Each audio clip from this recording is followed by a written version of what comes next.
नमस्कार मंडळी, तुमचं स्वागत आहे माझ्या चॅनलवर. मी सविता. इथे बघा, आता एक वाटी गूळ घेतलाय मी आणि अर्धा वाटी मी इथे ना पाणी टाकलं त्याच्यामध्ये. गूळ आपल्याला सगळा वितळून घ्यायचा आहे बरं का, कारण की ना आज मस्त बघा काय तुम्हाला सांगते. आता इथे 1 चमचा बडीशोप आणि 1 चमचा खसखस याला आहे ना ओबडधोबड असं मस्त खलबत्त्यामध्ये मी बारीक केलं, कारण की कधी कधी ना गोड खाण्याची इच्छा होते ना. मग बघा, आता इथे गव्हाचं पीठ घेतलं, 1 चमचा आहे ना रवा टाकलाय, बारीक रवा, आणि बडीशोप आणि खसखस असं ओबडधोबड वाटून, आणि त्याच्यानंतर सुंठ पावडर टाकली, थोडा खायचा सोडा, थोडंसं मीठ, आणि त्याच्यानंतर आहे ना त्याच्यामध्ये वेलची पूड टाकली आहे. आणि आता गुळाचं बघा, गूळ वितळाय, ते पाणी मस्त गाळणीने गाळून आपल्याला याच्यामध्ये टाकायचं आहे बरं का. आणि ज्या वाटीने मी गव्हाचं पीठ गूळ घेतला ना, त्याच वाटीमध्ये मी 1.5 वाटी गव्हाचं पीठ घेतलं आहे. 1 वाटी गूळ आणि त्याला 1.5 वाटी गव्हाचं पीठ, 1 चमचा हे टाकलं आहे रवा. तर आता बघा, मस्त आपण जशी भजी बनवतो ना त्या पद्धतीने हे पीठ मिक्स करायचं आहे आपल्याला, कारण की आज आपण बनवणार आहोत गुलगुले. आणि पीठ मिक्स केल्यावर ना याला रेस्टला मी 10 मिनटं ठेवून दिलं.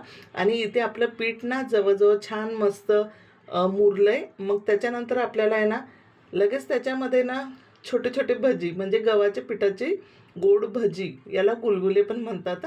आणि ते लगेच आपण करायला घ्यायचं. मस्त छोटे छोटेच टाकायचे भजी ते, कारण की ते ना फुगतात तेलामध्ये बघा. आता मस्त असे टम्म फुगतात, म्हणून छोटे छोटे टाकायचे.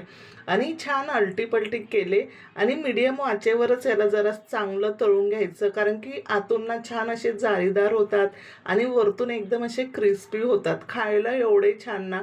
आता कधी कधी गोड खाऊ वाटलं तर नेहमी काय खायचं असा प्रश्न पडतो, काय करायचं काय खायचं. मग हे बघा, आपल्याला काही बाहेरून आणायची गरज नसते. मस्त गव्हाच्या पिठाचे असे गुलगुले बनवायचे आणि आपल्या घरातल्यांबरोबर आपण एन्जॉय करायचे. छान असे गोल्डन ब्राऊन रंग येईपर्यंत मस्त असे तळून घ्यायचे बरं का, खरपूस तळायचे एकदम. आणि खायला तर एवढे अप्रतिम, खूप जास्त टेस्टी लागतात. आणि आता हे ना मी म्हणजे सगळे एकसारखे आता परत करून घेतले. तुम्हाला जर व्हिडिओ आवडला असेल तर व्हिडिओला लाईक करा, चॅनलला सबस्क्राईब करा. आणि तुम्ही कधी करत नसाल, म्हणजे तुम्हाला माहीत आहे हे गव्हाच्या पिठाचे गोड भजे म्हणजे हे गुलगुले आहे, पण तुम्ही कधी करत नसाल ना, तर नक्की एकदा करून बघा. खायला खरंच खूप छान लागतात, खूप मस्त लागतात बरं का. सगळे घरातले एन्जॉय करतात. आणि कधी गोड खाऊ वाटलं तर नक्की करून खायचं. मस्त गुळाचे आहेत त्यामुळे आपल्याला काही जास्त त्रास होत नाही. आणि बघा, एकदम असे लुसलुशीत झाले होते. सगळ्यांनी खूप जास्त एन्जॉय केले. चला तुम्ही पण या. बाय.